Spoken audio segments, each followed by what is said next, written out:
And we are live. Welcome to Squared Circle Shenanigans. I am one of your hosts. My name is Brother Paul. I am here with my partner, Reese. Hey everyone. And we are here with our fantastic legendary guest, the one, the only, Asmodeus. Yes, thank you. Thank you for Welcome. having me here. Of course, absolutely. It's a great honor of ours. I'm super excited. Our main topic for the show today is the year 2001.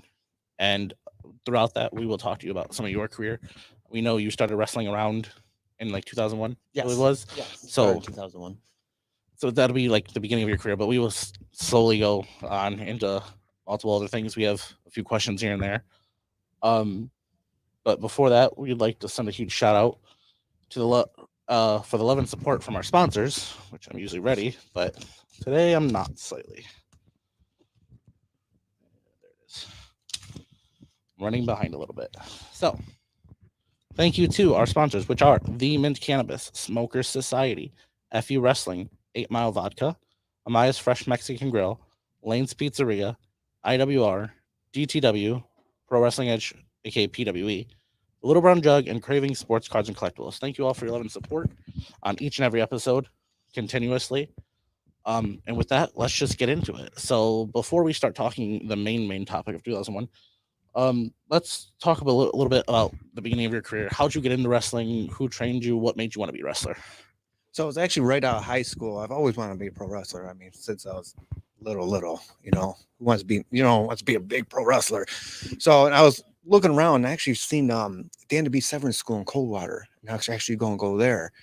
And out of the blue, man, I don't even know where I got it. I should have brought it with me. I still have it. It's a newspaper article about wrestling school in Livonia.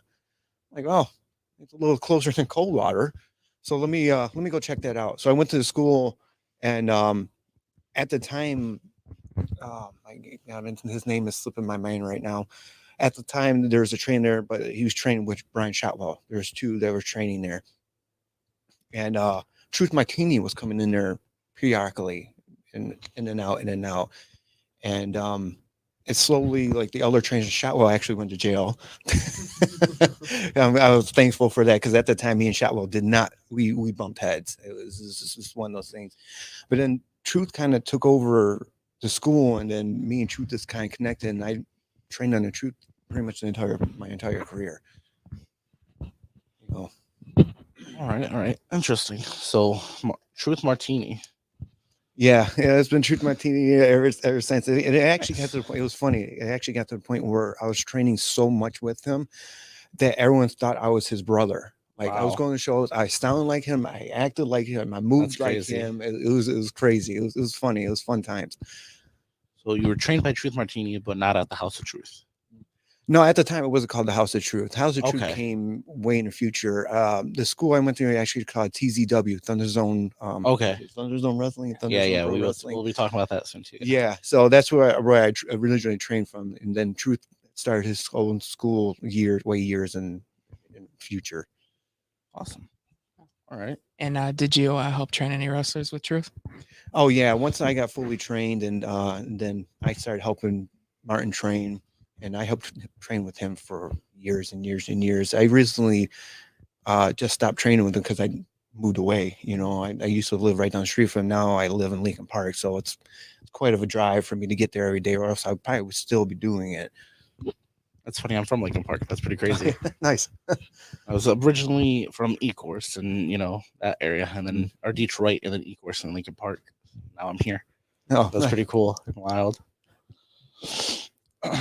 So yeah, House of Truth, different story. But Truth Martini, that's interesting. So what made you want to be a wrestler? Exactly. Oh man, it's just me and my brother back, man, as long as I can remember. Just watching wrestling, watching Hulk Hogan, just watching Undertaker come out. We had all the styrofoam belts at that time that came out, and it's just like, so ever since I can remember, I just I loved wrestling. Being a kid, watching it and just doing it, huh? Yeah, I loved the characters and everything with it, and the crowds, and going to the shows. My mom took me to the show one time, just hearing the crowd and the energy from it, and it's just like I wanted everything to do with it, and I can't remember who took me to my first independent show, and just seeing the wrestlers and actually being, oh my God, mind was blown. Like, look how close we are to them. Right. We can touch them. We can smell the sweat off them. This is, Wow. it's just like, so I wanted everything to do with it. So please just give me more Right. of this. Absolutely. So one thing led to another. And even through high school, everyone knows, there's Brian, there's the wrestling guy. There's the weird wrestling guy. Yes, exactly. I got that a lot too during school, so I understand. Was there Absolutely. anyone you looked up to in the wrestling business? Oh yeah, there's so many people I looked up for. One of my major ones was Bret Hart. Bret Hart was always one I looked up to. Of course, the Best Undertaker. it was. Hulk Hogan, of course, being young, eat your vitamins, kid, brother. Right. Yeah. So, but major, I think I really like the Hart Foundation is always one of my favorites. Bret Hart, I always looked at. Okay. There's actually a picture floating around with me with sunglasses on. I look just like Bret Hart. That's crazy. So I'm assuming Attitude Type era. Yeah, Attitude era, Okay. a little bit before that, actually. All right. 80s to early Attitude. Right. Yeah, Gotcha. 80s into the Attitude era. Beginning of DX, right as Stone Cold was changing and all that. Mm-hmm. I gotcha. Yeah. Interesting. It was just like the peak. It's pretty cool, right? We didn't want to be like Stone Cold Steve Right, Austin, absolutely, yeah. Today's his birthday. Oh, yeah, that's true. Oh, is it really? Yeah. Wow. Yeah. I forgot about that. Happy birthday, Steve. Right. Happy birthday, Stone Cold. Awesome. That's pretty cool. I lost my question. Not gonna lie. Oh shoot. This is where I want to be. Dude, Ring of Honor is amazing. Yeah, and it's so yeah, it was always my dream that's just to make it there, to just be able to travel with WWE and just be a part of it. And I don't know, something about going to hotel to hotel, and I always thought that was kind of cool. Hotel to Travel the hotel, world on city someone to else's city. expense, it's like that. That's awesome. Better yet, you get paid to go from city to city. Yes, exactly. Somebody else is paying for my hotel, plus I'm getting paid while at the hotel. Doing other stuff, entertaining people, then going back and just chilling. Oh yeah, easy peasy. Let's do it. Sign me up. Yeah, it was a good time, especially when I started training with Martin, man. Truth. It's like we started traveling, we started hanging out so much together, we started hitting everything in the shows. And man, I got some wild stories that me and him would get into. Some I probably shouldn't say on air, But me and him were like go way back, and we had a blast, man. I really miss him, and I really miss those days. That's awesome. Let's talk about a few of your opponents, but before we get too far into opponents, let's talk about an opponent / partner that you've had, and that's of course somebody we know and you know really well, which is the Dread King Logan. Oh yes, he's been an opponent, he's been a partner. Tell us about the Dark Kingdom, how that came about, what exactly all it is for you, and then Logan's one of those guys. There's actually, now that I'm not really in the business too much, there's not a lot of people I can look towards. There's only maybe like 5, maybe less, that I can like actually trust. Logan's like one of those guys where it's like, dude's like my brother.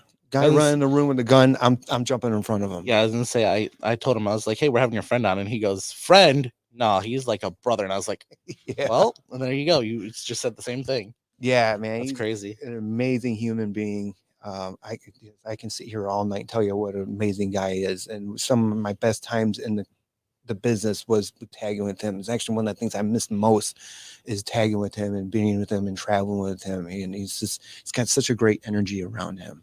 Absolutely. Until you get in the ring. It's different when you get Logan in the ring and Logan outside the ring are two different Absolutely. people. I could see some of it here and there. I've been to a few places, RPW, Horror Slam, and then IWR. He's been to all 3 of them places. I've been there, and I've seen him in the ring. I've seen him outside the ring, and then I've seen him, before. He's different before, during, and after. It's crazy. Yeah, and like when he came back into wrestling, I remember seeing him. I'm like, man, who the hell is this guy? I mean, and I think he actually that night he got his eye busted open by. Oh man, once again, this guy's slipping my name, but he got his eye busted open. He had to ride his motorcycle home, and I was dying laughing. So to see how we are now, where he's like my brother, and I'll take a bullet from him. It's weird how the paths crossed, And I remember I started helping him out more and more because with his promos and stuff, I really seen a lot in him. Right. And one of my funniest stories with him, and he was like, I asked him when we were working shows, like, "Have you ever worked heel before?" He's like, "Oh yeah, I've worked heel plenty of times." Like, "No, you haven't. You haven't worked heel with me before." I was like, "You want to see heat? I'm gonna give you heat."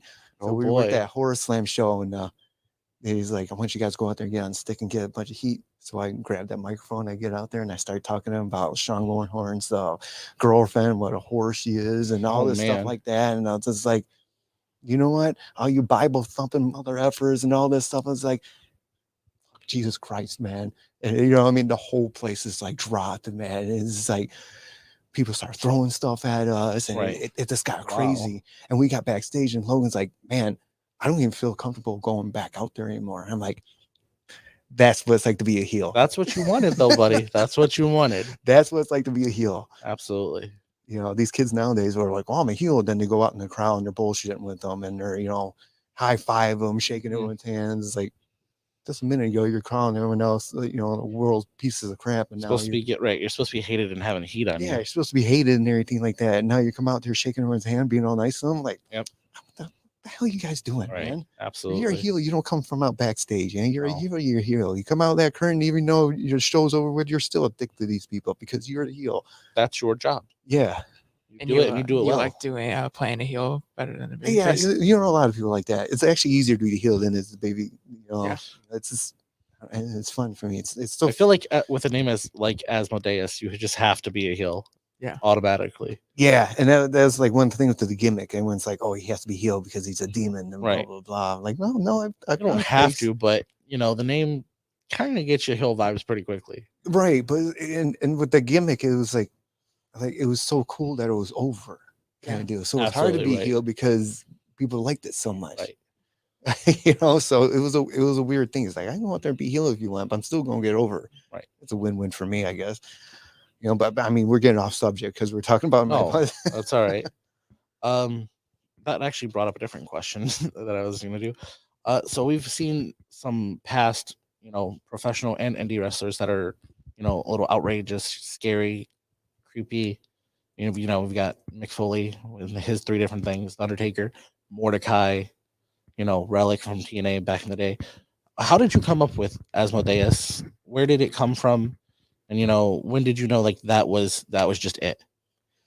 So I started really looking around. I did Buddy Handling for years, you know, and I just started looking around, and so I'm seeing the same thing at every single show: the trunks, the kick pads, the same route in wrestling, and every gimmick. It's, to me, when I go to show, it's like everybody's doing the same thing. Right. I mean, this is stale. So it's like, if I want to get to the next level, I have to do something out of the box. Yeah. Something way different, anything. So originally, I actually was going to do a clown gimmick. I was like, let me do a clown thing, you know what I mean? Right. Because I really love clowns, Right. you know. But I was like, no, I got to be more serious. If I'm trying to get to like WWE, Ring of Honor, and something, like, let me be more serious. Let me do like a demon, something like that. So I sat down with a good friend of mine. He's actually the creator of Theater Bizarre. I don't know if you guys know what Theater Bizarre is. He's a creator and artist of Theater Bizarre. And I went to his house and we sat down and we looked some things over, and he had some ideas of, you know, old masons from like the 1800s and stuff like that. Showing me pictures of what they wore, and I was like, dude, it's cool. It's almost looks like that with the kilt with the symbols all over it. So that's what we kind of ran off of. He started sketching some stuff off that and sending me pictures, and we just based it off like the old masons, like way back in the day with the kilts they were, and then the hood, you know. And so that's where it really came from. We just kind of escalated more and more, and we started going through all these demons and like really wanted a good, powerful meaning. So if someone like Googled it, my whole thing is I want someone to, when they look at the name, it's like, what is Asmodeus? And they Google it, they're just going to see a bunch of demons. Like, right. Holy crap. Yeah. You know what I mean? Absolutely. So that's where I wanted like a good demon name. I just didn't want, Steve the demon. I mean, it's like, what? Steve. What? You know what I mean? So I wanted a good demon. So at like Asmodeus was like stood out. Like there was Baal and there's, you know, all these other ones that when I Googled them, like weird stuff would come up. You know what I mean? And it didn't look right. You know what I mean? Like I think when I looked up Baal, something weird, because I wanted to use Baal. I thought Baal would be cool. Right. But Asmodeus, like no one was using. Like I Googled it, and when you Google it, it's like nothing but demons come up. I'm like, oh, this is cool. A bunch of cool pictures come up. Yeah, absolutely. I know, like I think like 4 months after I started to get it, I see another wrestler that's named Asmodeus in Texas. Wow. The guy was fucking horrible. The guy was horrible. Oh, okay. Well, I've been in contact with him too. We started talking back and forth. And at least you know you're the better one. yeah, I like you got the time. you gotta be effing kidding me, man. I was like, I did my research and go figure 4 months after doing it. But I mean, like I said, the guy was horrible and stuff like that. So I wasn't too worried about it. But yeah, that's where the character come from. Me and an artist from Theater Bazaar came up to it. And I had a friend from that does the costumes for Theater Bazaar. She's the one that did the costume and everything like that. Okay. Everything cost me about $2,000. You know what I mean? But because all of that was raw silk. Right. You know what I mean? Absolutely, It's like because I wanted to make it because I was going to start using pyro at some shows and stuff. I had to make it fire resistant. So Right. that's why we went for raw silk. Absolutely. No reason with raw silk, you can get that real gritty look to it. Yeah. You know what I mean, she really busted her ass making that. You know, she had I to bet. boil all the fabric to get it, and then sew it so it doesn't fray right. And Man. so it was a really time thing to make all that. Right. Time consuming. How Yeah, was it? I'm sorry. How was it received, Asmodeus, when you first came out as? When I first started, I didn't know what the hell I was doing. You know, Little I was kids like, were crying. yeah. Kids were screaming. Children were scared. My first show was at Horror Slam with that, and I can't remember who I was working with, but it was like, so you're like the Undertaker now. I'm like, no. See, I don't. It's not going to be like the Undertaker. It's just going to be like Buddy Hanlon 2.0, but with a death gimmick. You know what I mean? This is a different look. So it's a real strong style and stuff like that. So my first match, I kind of wasn't feeling it, and it took me a while to actually get it. You know what I mean? Right. After a while, they didn't spitting the stuff out of my mouth, and Right. knowing what moves I wanted to use, more sadistic things, and really like the whole reason I wanted to go more towards this way is because like a lot of kids coming out of these schools right now are doing the dumbest things I've ever seen in my life, dude. Like doing 12 flips off the top rope on the concrete, and it's like, the hell are you guys doing? Why? They're doing it to practice. Yeah, like, why Not are you even guys real doing matches. that? They're just practicing. Yeah, and practice and stuff. I'm like, why are you guys doing that? And it's like now I'm getting older. It's like I can't compete with that. I can't do that stuff. So Right. let me go like a different route. Let me go like more demon, more sadistic, more Sinister. Yeah, sinister. You know, I like to tell a story in the ring. Right. Like nowadays it's all about the moves than it is, Right. telling a story in the ring. It's sickening. It's like that's why I can't even watch wrestling anymore. It's like this is garbage. Where's the story at? This guy's out there doing 12 flips off the ropes and all this and boom, boom, boom, boom, boom, boom, boom, boom. Okay, he just landed outside the ring on his arm. He's not even selling it. Now he's fine. Now he's Right. or the guy was working his leg in the entire match. Now he's on the top rope doing a backflip off it. Like, what happened to his leg? I thought you just hurt his leg. He just got hit in the leg with a steel chair just like 2 minutes ago. Now he's running. It's like there's no. He's got a boost of an agility. Yeah, and adrenaline. Right. There's right. no storytelling. That's what it is. And that's my other thing. I always like to tell a good story, in the ring. So that's part of Asmodeus. That's another reason why I went that route too. So I didn't have to do all those crazy moves and stuff like that. So that's that's a little bit about how the gimmick got started and why I went that route. Interesting. I just wish I did it years ago. Right. If I would have did that way earlier, different outcome. You'd be talking to, WWE star probably right now. Probably really AEW star right now because That's I was crazy. right before all crap hit the fan. I was really talking to AEW, and that's a long story. We can sit here all night and tell you about that. Ryan's over here shouting you out for bringing food. Oh, thank you, Ryan. Only one comment I read. Shout out to Reese for bringing Lane's pizza. Thank you, brother. Sorry to everyone else, but that one just got me. Yeah. I like that. I was listening to him and I was just trying not to laugh at it, but I was like, you just gotta. It's just funny. Just sits here the whole time, just listening, talking, and then it's just like boom, and I'm like, all right, well, that's fair. I guess we gotta throw that one out there. I guess. Hey, Coach is here for the first time in a while too. Welcome, hey, Coach. So yeah, back to the original way thing before all that went down. Some list of your opponents. Like I said, we've talked about King Logan. We've had a few other ones that possibly will be guest or have been guest, such as Chuck Stein. Thank you. I messed it up when he was here too. I think at one point. That's the bad part. Yeah. And he didn't mind, so I was like, thank God. I got lucky. Aaron Orion, El Ridiculoso was supposed to be here. We're still rescheduling him. Gideon Malice will be here soon, hopefully, and then Karam, I believe it is, or Karam? Karam. You fought him early in your your career, I believe. Yeah, no, you know, I know people call him Karam, but when I introduced myself and I talked to him at one point to talk to him about being a guest, he said Karam. So that's just all I hear it as now. That's how it says. But I know I've heard other people say Karam, and I'm like, pretty That's sure like it's caramel. Karam. Yeah, but caramel, I'm just caramel, gonna caramel, caramel, whatever you say. Yeah, those are all like great people, man. I mean, you just list off some amazing people. Absolutely.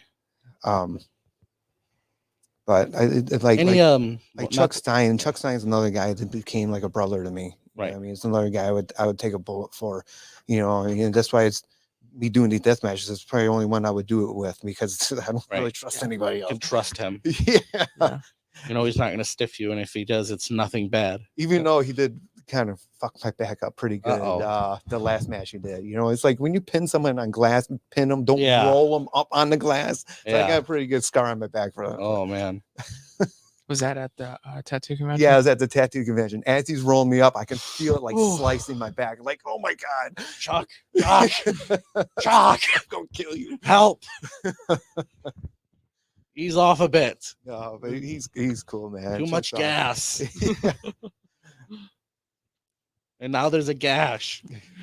That's all right. I actually like scars. You know, my girlfriend's been kind of really mad at me, you know, because she doesn't like the whole death match. She likes how clean my back is and stuff. Now there's a bunch of scars, and it's like, well, it's like some people like tattoos. I like scars. Right. Yeah. You know what I mean? So I don't know. I like them there. You know, so I think I need a good one on my front now. Yeah. She's like, no, you don't.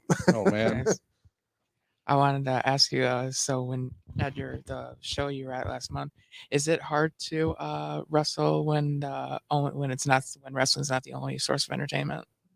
So like if there was like a concert playing, like if there was a band playing, is that per se difficult or? No, I've actually played with it like a band playing. There's a show called Square Circle Review that we used to play, and there was a band playing in it, and actually made it a little easier for us because we can talk a little louder in the ring when we're talking. We talk a little louder because it kind of covers it up. So I don't mind that when other bands are playing. I've played at fair. I mean, I worked at fairs and stuff like that, carnivals and all that stuff. You know what I mean? So it's not a big deal to me. What really stinks is like when you got a show and there's only like 4 people there. Oh, okay. You know, that's a little harder because you always have to give the reaction off the crowd. Yeah. You know what I mean? So it's hard to do that. That's why I felt bad for WWE when 2020 when they're just wrestling in no crowd. It's hard to do because you don't know what's working, what's not. Yeah. You know, you can't really play off the crowd. So it's can't range. And then you have like when you're looking out the curtain, there's like nobody there. You just lose all momentum. It's like I just want to go back home. Yeah. You know, so. So with when you and Jerk King teamed together, how was that received? Was it like, did people like it or? Yeah, I think we were getting over pretty well, and that's what stinks. We were supposed to go on pay-per-view for Horror Slam. Okay. And like this was going to set us off. It was going to be a great match. It was going to be, you know, we were climbing the ladder quick, and then COVID hit. And it shut everything down. And then like a month later, I broke my ankle. And I was just like, you know what, the hell with this. You know what I mean? But, you know, we clicked so well. It was just one of those things where I really think if we would have kept going, we would just skyrocket. I really think it. But unfortunately, I was falling apart. Age and stuff like that starting to catch up to me. And honestly, I just fell in love with the business. I just don't care anymore. Right. You know, I like this comment real quick. It says, scars are cheaper than tattoos, but I would imagine the pain is more intense. I'm going to stick with tattoos though. Is that Rita? Yeah. Rita? Hey, Rita. Actually, I'll be honest with you. I got this tattoo in my arm. This actually hurt a lot worse than going through that sheet of glass or those light bulb tubes. I would be totally honest with you. Wow. The worst part about it, and Chuck called it out to me, is when you go home and take a shower, it's like, it's going to suck. And it sucked. Oh, man. But yeah, this tattoo actually hurt a lot worse than the sheet of glass, you know, so. Wow. I remember seeing one of your pictures when you did a show back in summer here in Monroe at the Heat Fest. So, and I saw some of your pictures with like you had a big gash on it, like it was like right under your arm, I think. Oh yeah, that guy. It was Chuck Stein too. Yeah, Yeah, I got the it was Chuck vagina Stein underneath my too. arm. Chuck Stein yeah, seems to, I blame the referee for that. It was a green referee, didn't really know any better. And like when you do a match with like light bulb tubes, you really got to get the big ends out of the ring. Yeah. Because you land on them and It that cuts, happens. It cuts you and it cuts you good. So that's what happened. I fell in the ring and I fell on one of those and rolled on it. So I got a line on my entire back that goes underneath my armpit. And that's a bad, you got artery right here. So that was scary there. Yeah. I bet. Did you have to go to the emergency room or anything? Oh, that's we're wrestlers. We don't go to emergency rooms. You kidding me? Give me some super glue and some duct tape. We call it a night. I'm not even joking about that. I laying in bed and my girlfriend was super gluing it shut. Really? Wow. I've got paramedics on the scene. Nah, I got a girlfriend super glue. I'm good. Get out of here. It's 100% true. I'll be back next week. Don't worry. It'll be fine. It'll be fine. Don't worry about it. But it's still bleeding. Oh, man. A good funny story about a necro butcher. Way back in the day, IWF. He took something light bulb tubes with Man and Pano and everything like that, and actually cut his wrist pretty good. Oh wow! And it was bleeding back, and we're backstage. Oh, it's fine. We'll just super glue it, and we're back there. I'm like trying to super glue his arm back together and stuff, and he literally gets duct tape it together. Wow! And so we go out to eat. We go to Denny's and stuff like that. We're out eating. And he's sitting there eating, and it's like dripping. Start bleeding. Like bro. I mean, I think you're gonna have to get that looked at. I mean, it's still like pooling on your plate and stuff like that. So we hurry up and rush into urgent care. And he had to have surgery on it. Wow. But you couldn't have surgery on it because we just ate because you had to have an empty surgery so he had to sit in the hospital man and waiting to get that stitch because it was like down that artery. Like, dude, you're gonna bleed out. Right. Jeez. Wow. Like Necro was crazy, man. I got a bunch of stories with him too. That's so cool. You had Madman Pondo on actually. Yeah. Well, he's a phenomenal guy. He's such a nice dude.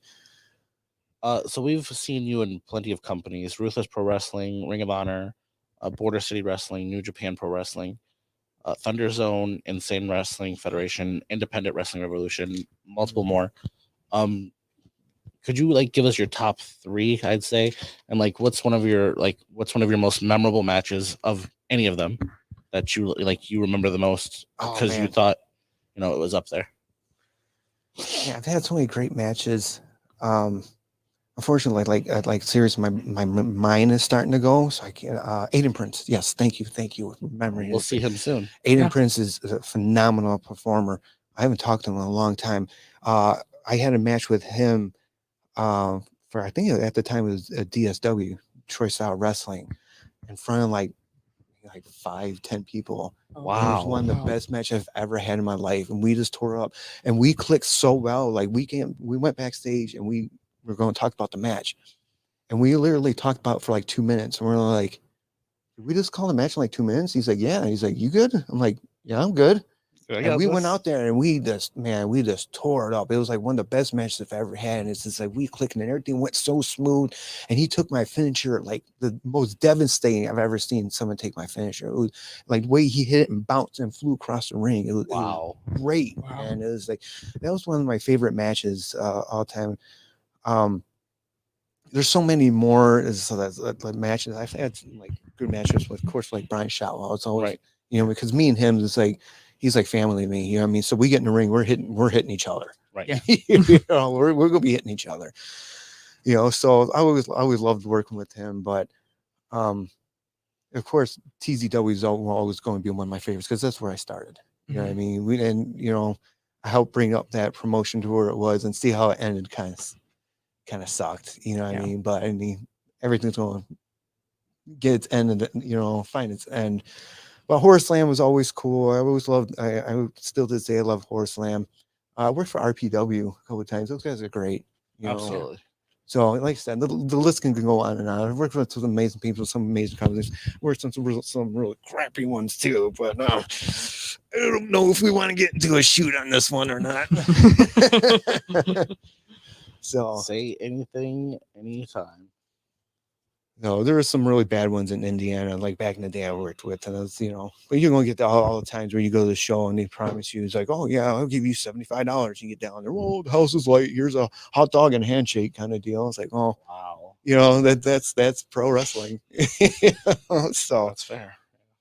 Yeah, you just have to go to these shows and not expect money. Yeah. You know what I Right. mean? Because that's how independents are. It's it's a lot of these promoters. That's how they are too. They're real shady, idiots that it's like, oh, I bought a ring, so I'll put a wrestling show together. Right. And Yeah. so you know nothing about the business or anything to do with the business. You just bought a ring. Yeah. You Yeah. just bought a ring because, Yeah, and you just and then now start. you're just having people come and hang out. Yeah, and it's just like, You want to try it too? Sure, come on in. yeah. What? And so it's like a couple of buddies. It's like, oh, I'm a pro wrestler too. Yeah. Oh man. Chuck, when you guys know who Chuck Wagon is, right? Yeah. Yeah. Man, me and him were working a show, and this yarder came in there. Oh yeah, I was trained and stuff like that. Blah blah blah. No, you weren't. So he's backstage trying to warm up and stuff like that. Promoter just came up to him and just gave me the look. It's like, give him the business, kid. Give him the business, just All right. destroy him. Nice. Give him the business. So I go out there and I just beat the shit out of this kid, man. I just beat the hell out of him. Chuck Wagon came down there. We held this kid down, man, and Chuck did a big splash off the top rope on him. Man, his kids started coughing up blood and stuff. Wow. I mean, we're Wow. talking back then. This is the old days, man. Where the shit was like ruthless like that. It's like you come backstage and you weren't trained, and you say you were trained. Right. You're getting your ass kicked, man. We're gonna teach you the right way. Yeah, The hard way. Yeah, we're gonna teach you the hard way, and that's how it is back then. Nowadays, it's like, oh, someone just ordered a pair of trunks, and guess what? You're on the show. Right. It's just like, oh, you can do 12 flips off the back rope. Okay, cool. You're on the show. But back in the day, yeah, you didn't play with that stuff, man. Even when I trained with Martin, when I was training with Truth, man, Truth beat the shit out of me. I mean, he would beat the shit out of me. The days where I would just wake up and I couldn't get out of bed. He would just, and he was the hardest on me than he was anyone else. Like I did a match and I did something he didn't. He let me know. I was like, oh yeah, that match sucked. You know what I mean? But it took me years to realize what he was doing. You know what I mean? See, now I guarantee you I sell better than probably pretty much anybody in the industry right now. My selling is a top notch because of what he did. Every time we would go to a show, as soon as the ring gets set up, he would drag me into the ring and he would just torture me, beat the shit out of me. Dang. Oh, you guys have a move you want to try? Oh yeah, Brian will do it for you. I got a guy. Just get in here. You know what I mean? And there was a while there I was really mad at him for that. Wow. You know what I mean? But it was, but now it got to the point where it's like, where people were like, oh, I want to work with Brian because he sells so well. Yeah, I want to work with Brian because he sells so well. Right. Yeah. It took me years to realize, and Martin was like, yeah, you see what I was doing, what I did. You know, you get the reputation up quickly. Yeah, at that point. So that's why he did what he did. He was really hard on me for good reasons. Absolutely. Right. And I really cherish that about it. And when I train, I'm like that. When I'm in the ring, I'm really hard on, but now it's like people are so insensitive about everything anymore. It's like you can't do that. You're hard on them a little bit, and they start crying, and they don't see them anymore. Like, oh my God, what is this world coming to? That's fair. Okay. Who's someone that you've been paired with that you feel had the most potential? Oh my God. I know I'm trying to make you think of so many names. I feel bad. Yeah, I'm sorry. My brain is so it's okay. flattered. It's so gone now. A lot happens and a lot's going on. We completely understand. Yeah, and Nolan Edwards, that was his name. Yeah, and I don't know what happened to him. He just kind of like disappeared. But I've tagged with him a couple of times, and he's got a good brain on him, man. The way he moved in the ring, what he did in there, he was really good, and I really had high hopes for him. And I think he started doing some stuff for Impact, and Interesting. I think they started treating him really bad and stuff like that. Oh, you know what? I know what it was. No, it was Scott D'Amore started saying some bad stuff to him. Like, oh, you're such a scrawny kid. No, who's ever going to believe you in anything like that?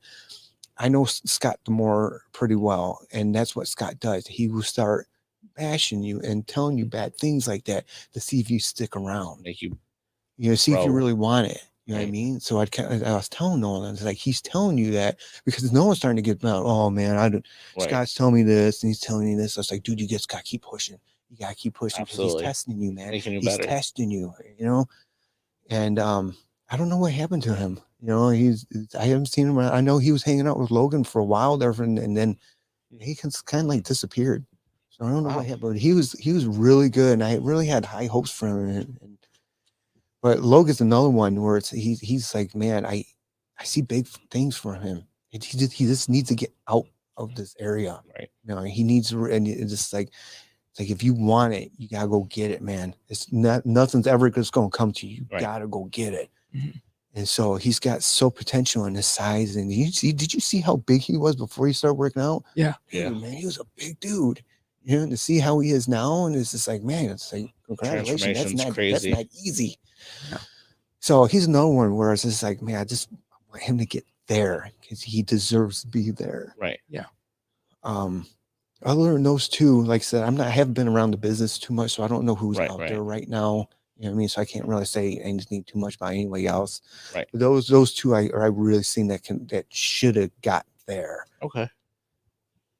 or need to be there. You need to find Nolan Edwards, apparently. Yeah. You do. He's amazing talent. He just kind of just disappeared. He's disappeared. He's missing. We got to find him. Mhm. Hmm. We got to solve the mystery. Yeah. We're like Scooby-Doo apparently now. We're Yeah. finding where he's at. We got to find him. Hmm. Get on to Um, research right after the show. right. As soon as we're done, find him. Just go on like the Best in Indie Wrestling Hey. Facebook page. Hey, anyone seen Nolan Edwards? Looks him up on Cage Match, sees all his stuff, tries to figure it out, and then starts just messaging people. Yeah. Or just like hitting up industries. Where is he? Where is he? You know what? I follow Scott. You know what? Scott, where is he? Yeah. Pull up Scott. Scott's like, who are you talking about? Like, don't lie to me, Scott. I know you've got him somewhere. Where is he? That's fantastic. No. We haven't done this in forever, and it's because the person that usually does it isn't here. We usually do a thing every once in a while called a thing called Fantasy Booking with Scotty. And it's one of our co-hosts, and he despises this one person. His name's Murph or Big Murph, and he's Dread King's so-called fan manager type of dude back in IWR a different IWR that we do here in Michigan, at the FOP. So he usually comes up with stuff. So I came up with a few matches while we were talking. I was just curious on how you would see them going and who you think would win or how you think how it would work. Mhm. So I've got 3 written down. So we're gonna go with the first one. He's not here no more, but they're not here anymore. Either one. But Asmodeus versus Bray Wyatt or Brody Lee. Oh, me versus Bray Wyatt. That would be cool. I always thought about that, a faction between starting out with Bray Wyatt come back and do some things, and then lights go out, lights come back on, and I'm just standing there, you know. And then but me versus Bray Wyatt, I think it would have been fire. I think we would have had a good match, like Demon versus Demon thing. Oh yeah, absolutely. You know, The now you got Fiend. my head spinning. Mhm. Things that we could have done. You know, Yeah, that's why I said I was. How do you think it would go? Who do you think would win? yeah, like I would want to have it just as Wade Bryant, like me versus Wade Bryant, and have like a build up to it where I bring the demon out of Wade Bryant. Okay. Yeah. And then That's a it's good- like Asmodeus versus the demon. That's Yeah, when he gets that his would be upper on me, and that, you know what I mean. So, like, yeah, we have a match, and I go up on it in a dirty way, you know. And I go Right. up on him, you know, and I keep telling him, it's like, if you just bring out that either demon, you'll find a way to beat me, something like that. That'd be You know cool. what I mean? And then we Yeah, do Some good another, storytelling. yeah, some kind of another match, and you can see Wade Bryant starting to get a little dirty and start stealing little demons, and then he gets right back in, and then I beat him again because he didn't. And then Yeah. the third time, that's when the demon comes out. Then We you can just build a whole boom. story around it, the Absolutely. demon coming back. And now I'm starting to like, what did I do? Well, maybe I shouldn't have done this. Right. You know what I mean? You know, you kind of deal. Man, now you got my gears moving. That would have been really cool to do. Absolutely. Well, we've got a demon versus a freak in the next one type of thing. Old school. Asmodeus versus the boogeyman. Oh, the boogeyman. The thing with the boogeyman, he's got a great gimmick, and I always loved seeing him come out to the ring. I loved his gimmick. Dude, he He's was not the awesome. greatest worker in the world. He's really not. He's more of a show kind of thing. But He also started when he was pretty old too. yeah, he's also jacked off his mind. He was too. like, I think he said that the first time he ever tried out, he was 45. yeah, And they were like, yeah, no, you can't do it. You're too old. And so he went back 2 months later and said he was like 23. And then after like halfway through, when even though he was still going, Mm. they were like, well, we can't tell you that you have to leave now.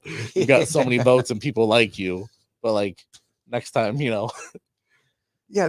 Me and Boogeyman, I don't know. We can do some things. I would have to really sit down and think about what the Boogeyman, because like his ring skills is not the greatest, so we would have to work around that. Like I could do it. I I just feel like character versus character, or even like just a standoff, Mm-hmm. where like Yeah. like the Rock and Hogan type of thing. Yeah. I feel like that would happen with like I said, you and Bray or you and Boogeyman. Like you guys just eye to eye, and people are like, "Holy crap!" Yeah. Yeah, I think it would, with him, it would have to go into like a gimmick match for the Okay. final payoff. Like we would Right. have to do some kind of like graveyard match or something like that, Yeah. or That'd be interesting. a pit of worm match or something like that. Something Bottomless weird. pit, Casket match. right? Yeah. Bottomless pit match. And then one more is a tag team match actually, because just put both of them together. We've got you and Logan as the Dark Kingdom versus the Brothers of Destruction. Oh man, Two smaller underdogs that are great independent wrestlers versus two gigantic monsters of Dude. pro. we would get our asses kicked so bad. Those two are giant. Yeah. Two 7-foot monsters against you Yeah. guys. It's just like Oh ah. my god, you know how cool that would be. That would be so. That's like a dream match right there. Oh my god, that would be cool. And working with those two, and from what I heard, I've never met Markel or Undertaker. I've Right. never met him and everything. From what I heard, he's actually really nice guy. And I think between me and Logan and those two, I think we would have a pretty solid match together. Like with those two being so big, we would have to work around them. Yeah. Use their sizes against them, kind of deal. And I feel like you guys, like I said, you're the underdogs. You're a little bit faster, a little bit more. we would be faster than him. I'm sorry, my brain just went. No, I no. was thinking about another great person that should be in the WWE right now is James Alexander. Okay. Yeah. Yeah, he I don't know why. Mhm. I actually think, and James, I'm sorry if you're hearing this. I think one thing that's stopping him now is he's too old. I think he's too old now. Okay. And I feel bad for saying that, but it's just like he's an amazing person, and he's another guy I really care about, and I've had amazing matches with him. He's got great physique, but he's someone that should be at least AEW or Ring of Honor or something like that. His technical man, he's phenomenal, man. He can turn you into a pretzel before you can blink. Yeah. But yeah, sorry, off track. No, But yeah, you're okay. with the dream match though. But yeah, I mean Logan versus oh man, yeah, it would have been really cool. Just without seeing it, just hearing it, I feel like it'd be a really banger of a match. It'd be like 4 stars at least, Mhm. right off the rip. Just Not even just better, a story that we can build up to that. Like the new versus the old, that let the new mind tricks, anything. It's crazy. let the new demons take over the old demons. You know, it's time for these old dogs to retire, kind of deal, kind of go to play down that route. Yeah, that would have been really cool. That would have been really fun to do. The Dark Kingdom overcomes and just takes over the Brothers of Destruction. Yeah. That would have been cool. Yeah, man. Yeah, man, you got my head thinking now, like all the different things that we can do. Surprisingly, that's what I'm here for. That's what I do. Yeah. It's crazy. I come up with the most random things sometimes, but I was like, you know what? I haven't done it in forever. And it's a perfect game. It's a perfect person. Just trying to think of outlandish, crazy kind of people. Or even like, what was it? Another old school from even like the 80s, Papa Shango. Oh man, that'd be crazy. Yeah. Oh my god. Oh Dude. man, Papa Shango would be nuts, man. Talking about an old school match, He's so old school though. He would have beat my ass. I'll be. He'd just be like, curse, and you'd be like, no. Something I actually really want to see though, and I've been pushing, is I really want to see Undertaker contact the Soul Taker. I want to see those two together. Yeah. You gotta do something together, man. Like, come on, man. I've also seen a lot of stuff on X when I was before we even started this about some indie wrestler, Blue Kane. And it's just a Kane attire, but it's blue. Yeah. And I was like, I wonder what Glenn Jacob thinks about it, or Kane, and how that would work. Like maybe they'd go face to face. Him and Soul Taker need a match up together. That too, yeah. They're gonna be the next Brothers of Destruction right there. Yeah, there you Blue go. Kane and the Soul Taker. Like, what the hell's happening? Most random things possible. Mm-hmm. Man, oh man, I like that actually though. That's funny. Brothers of Destruction 2.0. 2.0. I dig it. I'd watch it. That's crazy. Man. Have you ever worked go with ahead. Soul Taker? Oh my god, yeah. Yeah, So me and him go way I was gonna back say. since the beginning. It's 2001 when he was Michael Vince McMahon. I can't remember. Michael Vince McMahon. Whatever he was doing. He was Vince McMahon's lost long son and stuff like that. Wow. Oh, it was great, man. It was just a great gimmick, you know. But yeah, me and him go Michael way back. McMahon. Michael McMahon. And then he started doing the Soul Taker gimmick, which I absolutely love, you know. Soul Taker's And actually, me and wild. him started tagging. I just now remembered that. It's another great thing, another great tag that we did. We did I can't remember the name of the promotion right now, and it was in Ohio, where we started tagging, and it's like they brought us that idea, and I was like, you know what, that might actually work. And then like Soul Taker came out, and there was 3 people in the ring, and Just they destroyed were like, them. oh, it's 3 against 1. This is not going to work. Then the lights just went out, and the lights came back in, and I was just standing there. And that whole place exploded, like That's more than we awesome. all kind of Wow. like looked at each other, like, Like, what the hell? okay, we got something here. Right. And it was like that was something else that was going to take off. I really felt like me and him like clicked. Right. So Yeah. take a click too, and it was like this is going to work. And there, ever since that, they were like going to push us hardcore right to the top. And then COVID hit, and that killed everything. Damn it, COVID!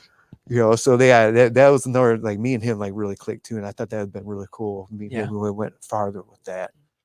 We need the Soul Taker on as well. Yeah.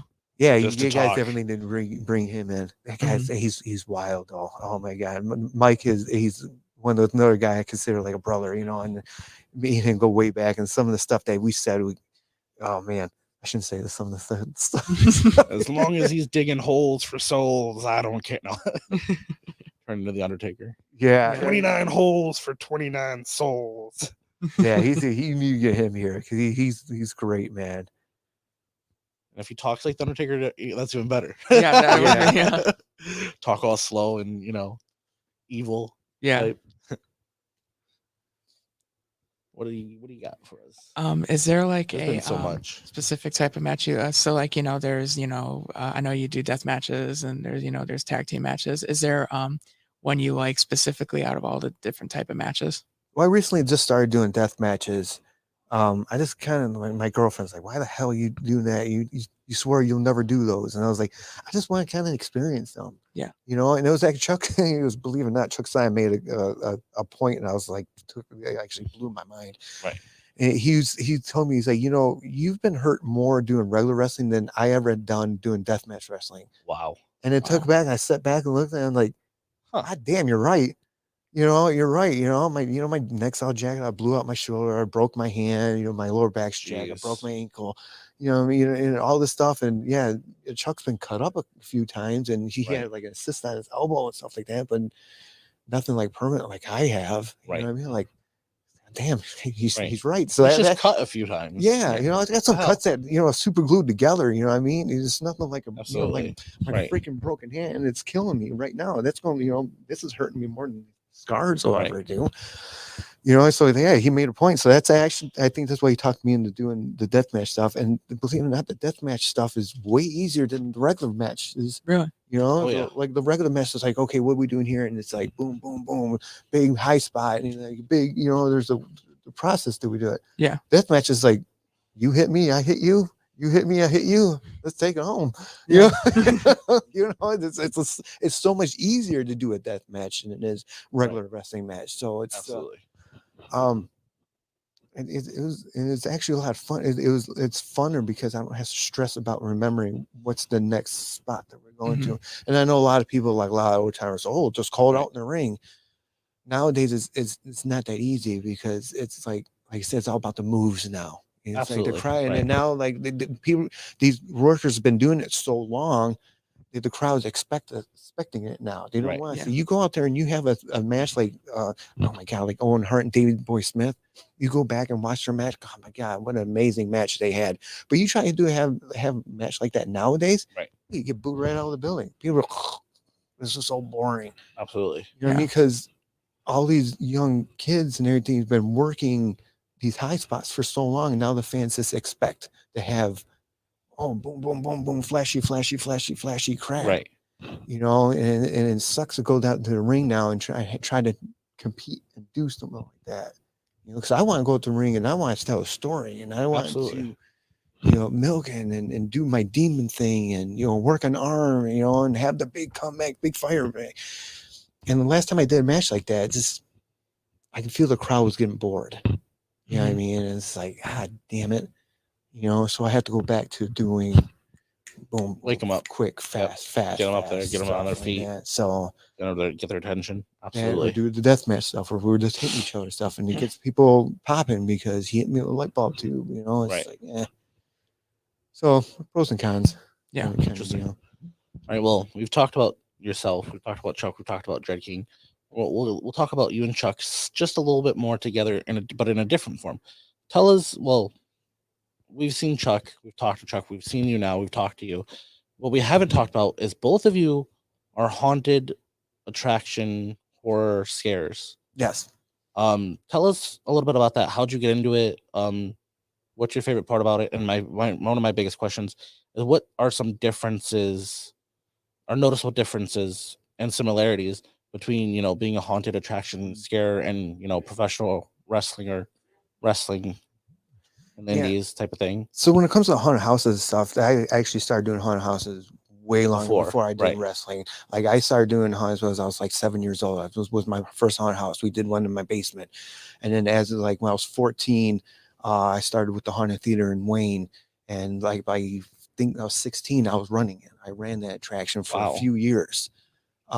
So I've always been involved with the haunted house industry. Okay. Even when I was doing wrestling, I would still go to haunted houses and work haunted houses. Right. And then I took a break from the haunted house, because I was so involved with wrestling, I just didn't have any time with Right. it. And then I started helping out with Theater Bazaar, and so I kind of took a break from the haunted house thing. Then COVID hit, and everything was gone. And then 2021, Eloise just came out of nowhere, and then Eloise said, they were doing a haunted house in Eloise. It was my dream to do a haunted house in Eloise. I actually went to Eloise way back in the day to try to talk to them into it. At the time, Ford owned the building, and they were using it for offices and stuff like that, and they wanted nothing to do with it. And then it got condemned and all that stuff. And so it was always my dream to do a haunt in Eloise. It'd be Right. sweet. There's a market for that. Absolutely. And then I heard people are turning it into a haunt. I'm like, those bastards. I Mhm. must work for them. Right. Kind of deal. Well, if I can't have it, I guess I'll work for it. Yeah. And they had auditions, and I went up to Eloise, and I'm not even joking. Within 5 minutes, not even 5 minutes of being there, I went from getting an interview to giving the interviews. Wow. Because the crew's from Pennsylvania. Right. The company's from Pennsylvania. So they came in, but their flight was delayed. So we have all these people coming in for tryouts, Right. and they're like, yeah, there's nobody here for this. It's like, girl, I've been doing this. I've for done a it long before. time. Let me just do it. Yeah. So Right. I told them, like, let me try out. And then, so I started giving interviews, 5 minutes being there. And then the Wow. Pennsylvania guys came in there, and I had a tryout with them, and they're like looking at each other like, oh my God, this guy's phenomenal. He's better than a lot of us. Let's just This guy's phenomenal. And then put him in. I just became their actor trainer from there out, and then I just escalated with that. So then I help run it to where it is, and Right. we ran it for 3 years. And then, so when Chuck came in, I was trying to recruit people into it. Right. And the best people to recruit into doing haunt acting and stuff like that is pro wrestlers. Absolutely. Yeah. Yep. They have the experience acting. They know Mhm. how to take a hit and stuff like that, because things happen in a haunted house. Yep. People swing on you. You know what I mean? So I was trying to get wrestlers in there. So I actually got, I talked to Chuck Stein about it, and he was super ecstatic about it. So, oh yeah, it sounds cool. So he wanted to come in. I actually got, somebody else in there. Oh my God, why am I drawing a blank on there? Anyway, let me just stay with Chuck. So I got Chuck involved into it. And the first year, he absolutely loved it. It got to the point where I couldn't keep him away from the building. And then the second year came around, I had him be like a zone lead. Yeah. Okay. So now he's kind of controlling the basement a little bit. Then the third year, he's actually running the sub level. Wow. He's actually the Wow. lead for the sub level. So he controls all this. So that's how fast he went up the ranks there, because of how well he was doing. So, and I loved running it with him, man. Nice. Right. Unfortunately, now Eloise has taken a turn for the worse. It's new ownership, and it's absolutely horrible. I legally can't say too much about it, but as of right now, I'm no longer with the company. Chuck said he's probably going to stay with it, but I wish them the best of luck.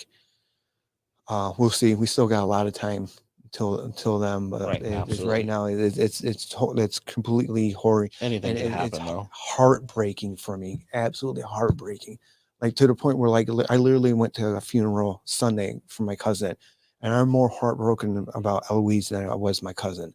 Wow. So we put in so much hard time and so much dedication and sacrifice in the last 3 years to make it. We were ranked number 3 in the country. Wow. In the country. We had people all over the world come over to our hunt to check it out, and they came out flabbergasted between the sets and the acting alone. We had the best scare actor in the industry come out Right.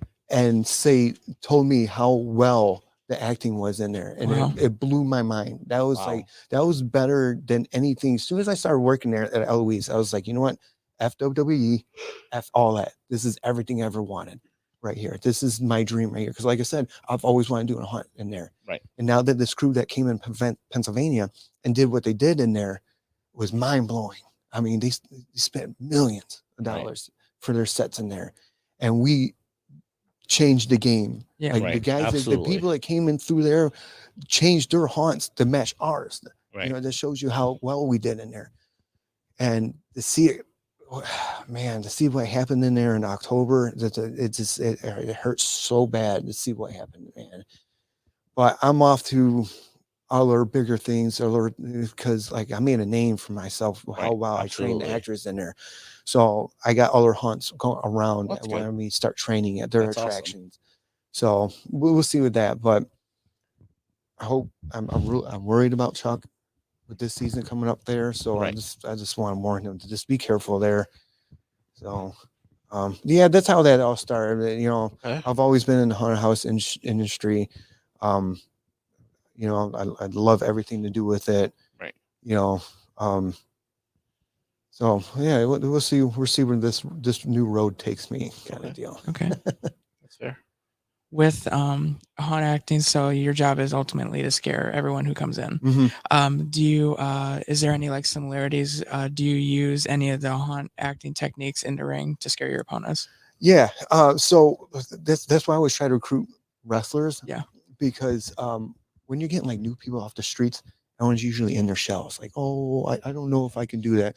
Like, listen, I want you to go in here and eat in his body. Right. Like, because you're eating the body. Like, oh, I don't know, I'm shy. When you're a pro wrestler and stuff like that, you're kind of used to being in a crowd, dealing with stuff like that. So it's easier to break them to do that. Yeah. So and on top of that, you're used to being in crowds, and like, I'll be honest with you, haunting beats you up, man. I'm telling you, it's like a wrestling match is maybe 10 minutes top. Right. Obviously, anything, you know what I mean? We're going 8 hours strong. Yeah. You know, in the hunt, you know what I mean? So I've been more beat up and coming a day off the hunt than I ever did in the wrestling ring. There's days I was like, oh my God, I'm so sore, so tired, and so beat up from haunting. You know, so when it comes to that, yeah, and other than that, you know how to protect yourself. Yeah. You know, because you got people coming in the haunted house and you never know what you're going to do. When I train you, I tell people, always expect the people are going to swing on you. Absolutely. You never know. So I want those people, like, if you do get swung on and you do get tagged, you know how to take it. You know what to do. Yeah. You know, it's not going to get hurt, because when we're in the ring, there's a lot of times we're tagging each other all the time in there. Right. It's just, it is what it is. So I want people to know how to take a shot. And when you're in pro wrestling, you can take your character and you can bring in the haunt and kind of like make it a little bigger than usual. Yeah. You know, so that's the similarities with hunting and wrestling. Is the characters, being able to build a character up, being able to be outlandish. Because with pro wrestling, you always take something like this big and you always make it this big, right? Yeah. Like if I sit here and hit this, and it's like, oh, ow. Yeah. Right. I hit this, like, you know what I mean? You look how big I made that. Right. It's the same thing as haunting world. You're taking something like this big and you're making it this big. You know what I mean? Yeah. People come in the room and you're just like, oh my God, oh, welcome. You know, and you're making this big whole character. So that's the similarities. And I think that's what really helped me out with what I did with Eloise. Right. being with Martin and training with Martin and doing everything with, I keep calling him Martin with Truth, being with Truth and training with Truth and everything like that, knowing how to train really helped me excel with Eloise and dealing with all that, showing people how to come out of their shell and how to move. Moving is another big thing. When you're in the ring, you learn how to move, how to Yeah. fluently and stuff like that. It's the same way in a haunted house. When you run through a haunted house, you have to be able to move quick and smooth, stuff like that. So yeah, there are some similarities. It does help a lot, being trained with wrestling and then going to a haunted house. It actually does help a lot. Interesting. All right. What else you got? Let's see. Let's say we're past an hour, but screw it. We can go a little bit longer. I'm enjoying myself. Me I'm too. enjoying the stories and the conversation. What would you like? So with your matches, what would you like fans to take away from those matches?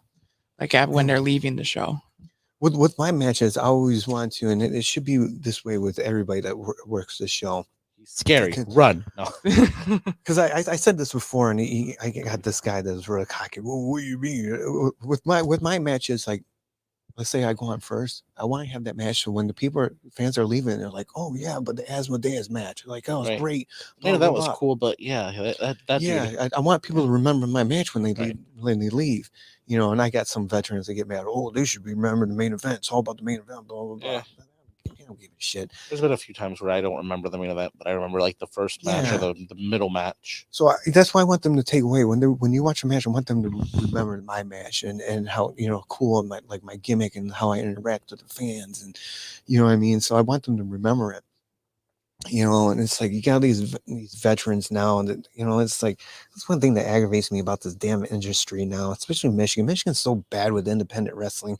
You know, so many people with big heads now. It's just like, oh my god, man! You go back to, oh, you know who I am? I've been in the business 20 years. Blah blah blah blah blah. And dude, you're a manager at McDonald's. Shut the hell up. You're in here wrestling in front of 20 people. No one gives a shit. This kid here that's got 1 year in the business. It's done. He's doing better than you. Yeah, he's 1 year in the business. He's working for WWE. He's got dark matches, Ring of Honor, and everything. He's done more in his 1 year career than you ever done in your 20 years. What makes you think I'm going to respect you more than him? Right. Shut up. Absolutely. Yeah, man, it drives me nuts, man.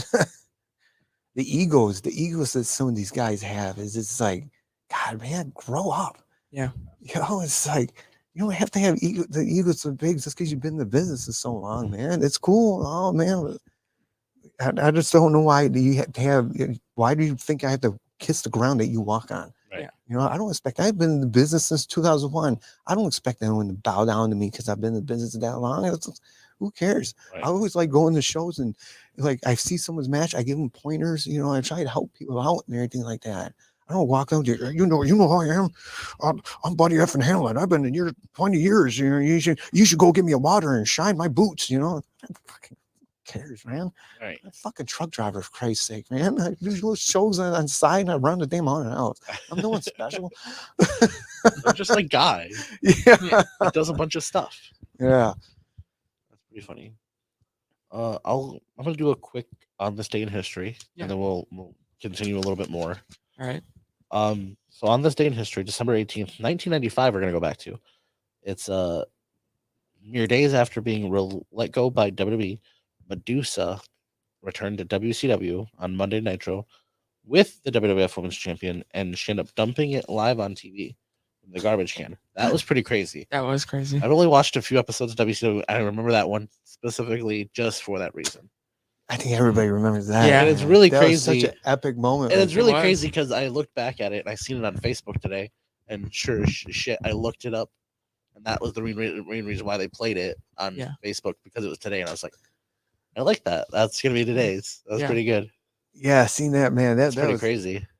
because I was always a WWE guy. Yeah. You know what I mean? So it's like I never watched WCW. I thought it was lame. It was dark. I just never cared for it. Right. I didn't have see Nash on there, and Razor Ramon come up there. I'm like, dude, what the hell's going on?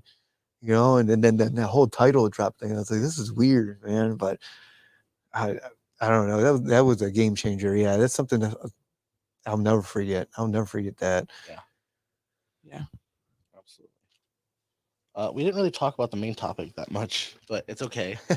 I got some great stuff. I'll run over run down a little bit of my list. So some of the debuts we've had was during 2001 was Heidenreich, Beth Phoenix, Damian Sandow, Maven, Finn Balor, Jay Lethal, and Chris Pavon, aka Kalen Croft, Yeah. in the WWE. Some of the retirements we've had was WCW female manager for Harlem Heat, Midnight, WWF manager Tori, Bushwhacker Butch, Duke the Dumpster Drozy, Dean Malenko, One Man Gang, Stan Henson, and Fred Oddman, aka Typhoon or Tugboat. Mhm. So those are some of the memorable things from 2001. Also, we've got some of the birth dates. We have Cora Jade, Takashi Maziata, Brooke Jensen, Roxanne Perez, and Julia Hart are some of the birth dates in 2001 that are current or past, up and coming or future and legends from there. Yeah. Some of the top matches back then: The Rock and Stone Cold at WrestleMania. Oh, geez, yeah. Shane McMahon creating King of the Ring. That was a Yeah. crazy good one. Yeah, it was. Just the 2001 Royal Rumble in general. We've had Mhm. legends, we had newcomers, we had celebrities. Yeah. Who could forget Drew Carey? I was gonna say, wasn't that Drew Carey in the Royal Rumble? Drew Carey, the honky tonk man, taking the guitar shot. I From forgot Kane. about Drew Carey being in that. Yep. Oh my God, I'll have to go back and look that up. I forgot all about Drew that. Carey was in there with the Hardy Boys. They got eliminated. Kane came out. Drew Carey's like, "Take my money, don't hurt me." Yeah. Honky Tonk Man came out, got smashed with a guitar. Kane set the record that year for most eliminations, which was 11. Yeah. That was a pretty historic year and crazy year Yeah, it in was. general. Their hardcore match with him, Raven, and Big Show, that was really cool. Yeah, The golf cart drove over Big Show with the golf cart. wild. Some of the other ones, The Rock and Chris Jericho at No Mercy that year. Yeah. Another really underrated one that I really enjoyed, which I've actually just watched one of the interviews about it. Jericho and Benoit versus Austin and Triple H. Yeah. From May 21st episode of Raw is the main event. Triple H tore his Achilles and finished the match and took the spot. I don't know how he did that. I really dumbfounded how Absolutely he wild. that. He said that Jericho said in the interview, he's like, yeah, he hit me just barely, and he usually doesn't hit as soft as he did. And he knew something was going on, and Triple H rolled out, and he went out there, and he helped Triple H up, and he goes, I screwed something up, and I hurt myself. And he goes, what do you want to do? He goes, do the spot. What? Yeah. You're still going to take the walls of Jericho on an announce table while you're injured. Yeah. On the injured part. That's just wild. Why? Yeah, you totally ripped his quad right off his Yep. you know what I mean? And it's like, and you gave him walls of Jericho like that. Like, Mhm. what the hell, man? The dude took the spot afterwards. He didn't even care. He just went for it. That was amazing, man. Absolutely amazing. So those are a lot of the just a quick down, like I said, a quick rundown of some of the most interesting and certain things from 2001 that I could come up with. Mhm. So that was pretty wild. I had a question. Once again I forgot it, sadly. Before we forget, we want to do Go ahead. just before we move on with questions, we would like to give a shout out to Lane's Pizzeria. When Brian come in, I said to Brother Paul last week that we should have some food. So I said, how about we get Lane's Pizzeria? So they aren't open today, but they especially open for us to come and get some food. Oh, that's Huge awesome. shout out. Huge shout And out. thank you. Thank for your you, love and support. Mr. Brandon, Miss Katie. They're both absolutely awesome You individuals. guys were willing to take the time out of Yes. your day to Trust me, as soon as this camera come and turns off, I'm gonna be specifically destroying that make pizza here in food a for minute. us. Yeah. Some Very of the best kind and pizza. thoughtful. Most definitely. Honored to call you guys friends. Where could we find them at? So we can find them at they're in Maybe, Michigan. Okay. The address is 9023 Raisin Street. Their phone number is 734-587-6222. And let's see their hours. Tuesday through Thursday, they're open 4 p.m. to 10 p.m. Friday, it's 2 to 11 p.m. Saturday, 12 to 11 p.m. And then Sunday, 12 to 9 p.m. And they have great pizza, great breadsticks, Yeah, great everything. they're on Raisin Street. Do they put raisins on their pizza? They might if you ask them. They'll put anything on a pizza. Their Pound if you Town's ask. really good. Dude, Pound Town pizza, they have really really good good. pizzas. Mhm. Yeah. He Really? does, Yeah. that's Oh, true, he yeah. does. BrainJerk Josh, pineapple BrainJerk and bacon with barbecue That's sauce. awesome. It is. It's good. What was it? Barbecue sauce base, cheese, pineapple, Yeah. bacon. and a drizzle of honey. I think it was. Nice. D Mills' Really good. pizza is good Delicious. too. Latana pizza. D's Yeah. Mills' pizza is really good too. All their stuff's good. Mm-hmm. Absolutely. I have two quick questions. So the first one is, we always ask a lot of people this. Who would be on your Mount Rushmore of wrestling? To be pro or independent scene? Jesus Christ, how can you answer that? I mean, there's so many great performers out there. You know, from like I said, I'm old school, so like Undertaker, Bret Hart, like the whole Hart Foundation, really. The Hart Foundation's the whole thing. The Hart Foundation, really, man. I love the Hart Foundation. Yeah, of course you got Macho Man that's up there, phenomenal. You know, the Kane was always awesome up there. As far as like the independent scene, of course Logan's always going to be at my top. Aiden Prince is always at the top. Said I don't know who else is really in the industry right now, so I can't really say too much in there. James Alexander is always going to be at the top. Yeah, that's like my Mount Rushmore. There's so many good, especially like back in the 80s. So many. Nowadays, like, well, of course, like AJ Styles is you know, the reason why they call him a phenomenal one. Speaking of that, did you see he came back? Oh yeah. He must have been talking to Vince, man. Here, boy, take some of this stuff. He's jacked off his mind. Yeah. He's choosing like a mother. Everybody thought Randy was buffed when he came no. back. AJ came back. Yeah, I mean, he came Bigger. back like, who the What hell the is hell? that? And I was like, that's AJ. Oh man, he found the roids. I mean, He found something. Just holy crap, man! Especially his age and anything like. There's no way he got that size without some help, man. Vince has been talking to him. So yeah, there. I mean, Chris Jericho. I mean, I'm talking about legends. Like Ric Flair, which I met Ric Flair. Oh, I got a funny Ring of Honor story for you. You guys right. want it? Yeah, Absolutely. let's do it. Sitting at a Ring of Honor store, and Ric Flair is supposed to be on main event, which I can't remember the guy's name right now. I'll say his name's Steve right now because I can't remember the guy's name. And supposed to be main event with Ric Flair. Ric Flair's nowhere to be found. Can't find him. It's like show's gone in. Intermission's there. Intermission's gone. Can't find Ric Flair.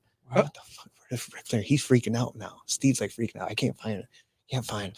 And sure enough, like maybe like not the main event, like 2 matches before it, here comes Ric Flair. Wow. Drunk off my barely walking, man. Wow. Like, oh my God. Now Steve's like freaking out. Like, do I have to be in the main event where Ric Flair's drunk as mine? He's stumbling in and everything like that. Uh-oh. So here comes the main event now. Now Steve's like right backstage in Gorilla there. He's like freaking out. I was like, man, I don't know. I haven't even talked to Ric Flair. I don't know what we're doing. Anything. Here comes Ric Flair and his fluffles and everything like that. Like nothing ever happened. Right. Wow. What's up, kid? We're How's it gonna do going? it. What's going on? We got this amount of time. Like nothing ever happened like that. He was just stumbling in like a minute ago, like couldn't barely walk. Now he's coming out like $1 million. Perfectly fine, Wow. huh? So those two get out the ring, and Steve told me this after when they came back to the ring. They're working like Ric Flair's never worked before, and best of ever. And he said it was so fun. And they're like halfway through the match, and Steve was like, "Well, let's take it home." Like Ric Flair's like, "No, man, we're just getting started." So he continued on for like another 10 minutes, man. And they said they got backstage and everything. Ric Flair took 7, went right back to the bar. Wow. Wow. Sounds like Rick's enjoying his life. But I was like, this is watch Ric Flair coming in stumbling, like barely, and just him to turn around, like he just hit a switch, and then Flair's like, Took a quick shower and he's like, all right, I'm ready, guys. what? Do my job and go back to drinking. And Steve was like, that was the best match I've ever had. Oh man, God, I wish I can remember. This is that's another problem I've had. Is this dyslexia and brain issues, man. I can't remember anybody's names anymore. And I need old school Vince McMahon or Jim Ross to just, Steve. Yeah. Steve. Like Steve Austin. Steve! Oh my God, Steve! What the hell's happening? Oh, it was great. Now there was Roddick Strong. Always based Yeah. a lot of stuff I did actually. If you Yes. really watched me, it was based off a lot of Roddick Strong, which Mhm. really sucks. Because when he was there with Ring of Honor, when I was there, and I never really sat down and talked to him. I really kicked myself, and then he left the WWE before I can actually talk. I was like, darn it, I should have. I was too chicken. I was too chicken to talk to him because I was working with, when I was doing with Ring of Honor. I was really close with the Young Bucks. I mean, the Young Bucks were really cool with me.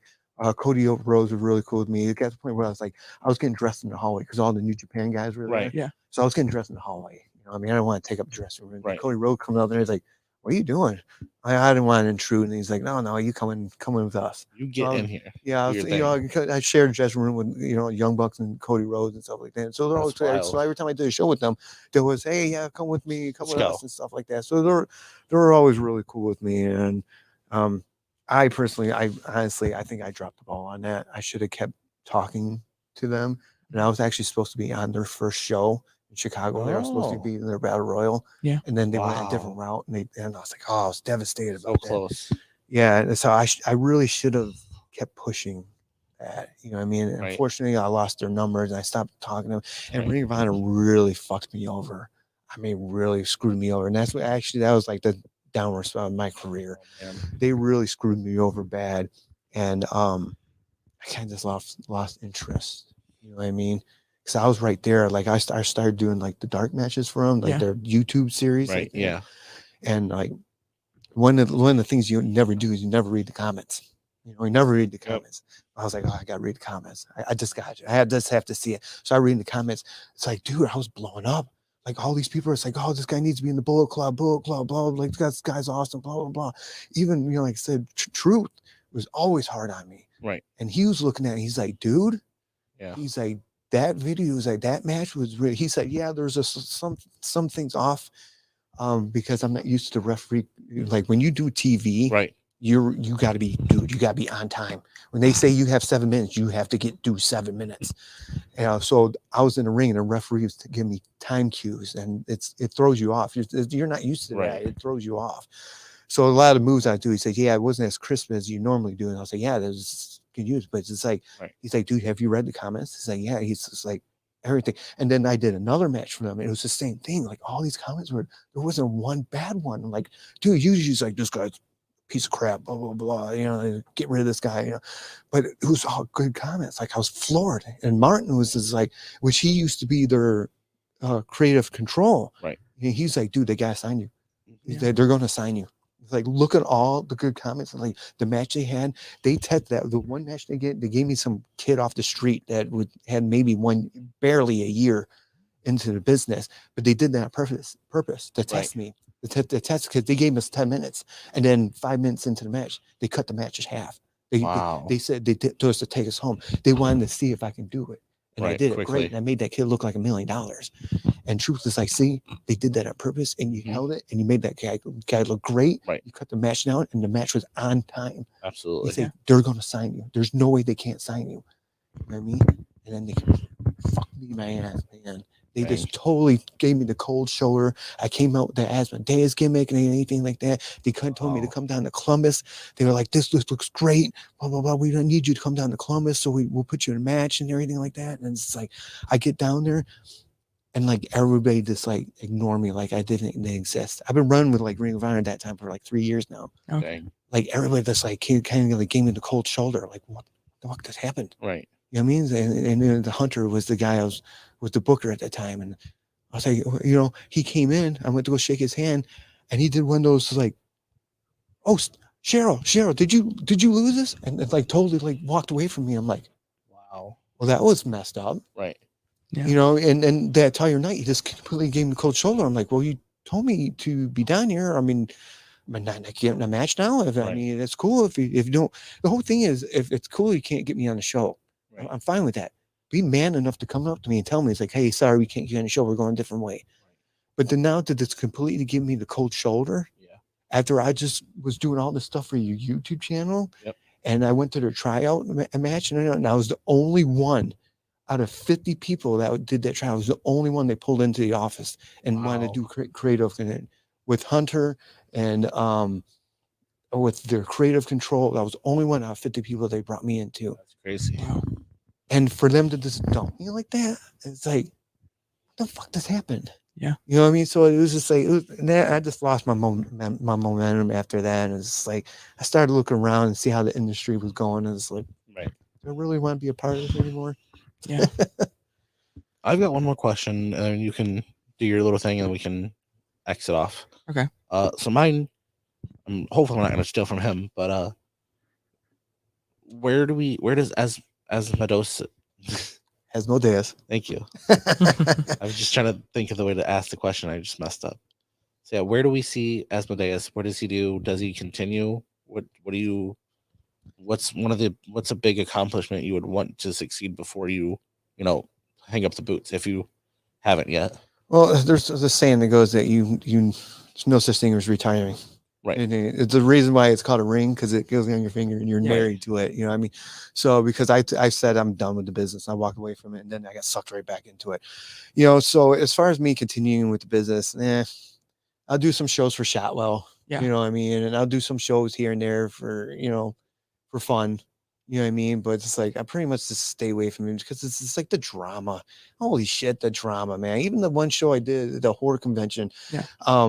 I got a text from somebody, and they're like, "Oh, don't do that show because I can't remember the kid's name. This kid has AIDS, and we won't work for Shotwell because he uses this kid has AIDS." And like, what are you talking about? So I did some digging into it, and it's like, no, he used to share a room with, like, I guess with Josh Movado, and him and Josh Movado got in a huge fight over something, and then Josh Movado went around telling everyone that he's got AIDS, so everyone stopped booking him. You know what I mean? It's just like, dude, that's fucking low. Right. That's low. You know what I mean? Why would you do that to some kid? To this kid. Now everyone, and then that's the problem with the business, is that no one goes after facts. They're just like, oh, so and so told me this, so told me this, and Right. they don't actually research them and see where it's coming from. And I try to explain to him, like, no, Josh Movado said this bullshit. That's because he's mad at himself. Oh, well, I heard it from a reliable source, and this and this, that he really has AIDS. And like, whatever, man. See, that's what I'm talking about, the drama bullshit. It's like, get away from me. I just want to wrestle. It's one thing I've always said. I loved being in the ring. I hate everything outside the ring.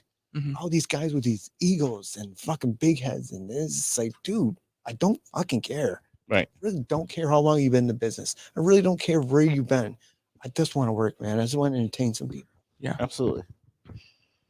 If you could go back to a young Brian Wilkins, if you could talk to a young version of Brian Wilkins when just getting into the business, what would you say?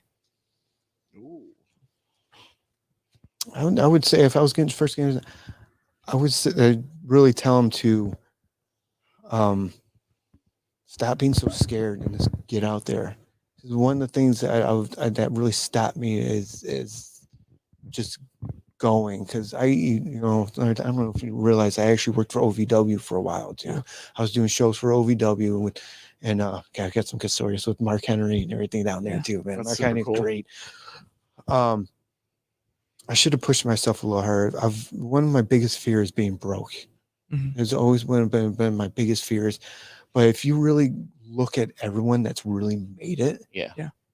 that's where they were all broke at one point. Look, John Mhm. Cena was living in his car. Yep. Yeah. You know what I mean? He had nothing.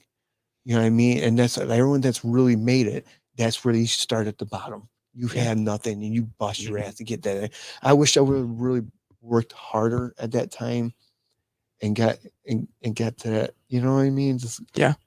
And got that fear out of me. Unfortunately, at the time too, I got involved with a girl that dragged me away from the business when I was at that top, I would say. Yeah. And it's kind of my fault, her fault, kind of deal. More my fault, because I really cared for her and I wanted to spend my life with her, and that didn't end up working out. And I tried to get back in the business, but yeah, I would really if I would have gone back, I would just say, number one, stay close to, like, Alex Shelley. Alex Shelley is another one I should have said earlier. Fucking goddamn, Alex Shelley's amazing. Absolutely. He's probably one of the best workers in Michigan that ever came out. Him and Shelley, Saban. Because I started hanging, because we all trained together back in the day. You know what I mean? And I should have stuck with them. I should have stuck with them. I should have stuck with Alex Shelley. I should have went to New Japan with them and stuff like that. I was just scared not to have that money, not be able to get there. And I was also scared to Japan too, because the language barrier. Right. I was scared to go to Japan. So if I could go back, I would just say, hey, stupid, get past that fear and just go. Let's go. Yeah. Go, man. Stick with Alex Shelley. And I told Shelley before, dude, I was straight jealous of you back in the day. I did not like you at all. because she was so good, so good, dude. You can put a Pepsi bottle on that damn ring, and he can wrestle it like amazingly, you know. And then it's just, yeah. So I didn't really care for him back then, so I kind of stayed away from him because of that, and that was stupid. That was so stupid of me. If I could go back there, I was like, dude, I need to glue myself next to him because he's so smart and so good. I could have learned so much from him. You know, instead of being jealous of him, I should have learned from him. Yeah. So that's one big thing I should say to anybody. If anybody takes anything I say today, if you see someone, if you're jealous of them because they're better, you stop that. Stop being jealous. You need to glue yourself to them and take every piece of knowledge from them so you can better yourself. That's a really great answer. Yes, most definitely. Absolutely. Do you have anything else? I've I've got I don't have sponsors anything. basically now, so can. we're basically good. Thank you once again for coming on. Oh, It was man, great. this is Yeah, my absolutely. pleasure. Thank you Yeah. for coming on. Thanks for the great stories. Thanks for the conversation. Like I said, Like I said, we could sit here all night. I I can was tell gonna you say story it's after story. it's been more than an hour, but like I said last felt week, like, it's what, a been like half 45 hour? minutes basically, Mhm. Yeah. but it's been an hour and a half. Yeah. Really? Wow, Time's been- geez, it's been time's I don't know. yeah, Like time's forever. flew. Joe. It's crazy. So before we get out of here, we'd like to send a huge shout out for the love and support to our sponsors, which is of course the Mint Cannabis, Smoker Society, FU Wrestling, 8 Mile Vodka, Amaya's Fresh Mexican Grill, Lane's Pizzeria, Little Brown Jug, Craving Sports Cards and Collectibles, Pro Wrestling Edge, Dudes Talking Wrestling, and Insane Wrestling Revolution, the IWR. Thank you all for your love and your support. Thank you. For with every episode, of course. And tune in with us in 2 weeks on January 8th, where we'll be talking to none other than the Dread King Logan Yeah. via video. Should have had us both 7 in here o'clock sharp. together. Yeah. Oh yeah, Yeah, we next got week our we have our Christmas Christmas episode. episode. You're right. We're not doing one for New Year's. We're gonna be busy. I forgot for some reason. But we have Christmas and then the 8th with Dread King. That should be fun. I might Super just excited. show up, man. Can't Ooh, wait. It's yeah, a that'd be surprise cool. visit. That'd be Yeah. pretty cool. That would be cool. That would be super What's cool. up, you piece of crap? But thank you all for watching. I hope you Thank you. enjoyed. And with that, sayonara till next time. Have a great night, everyone. See you guys.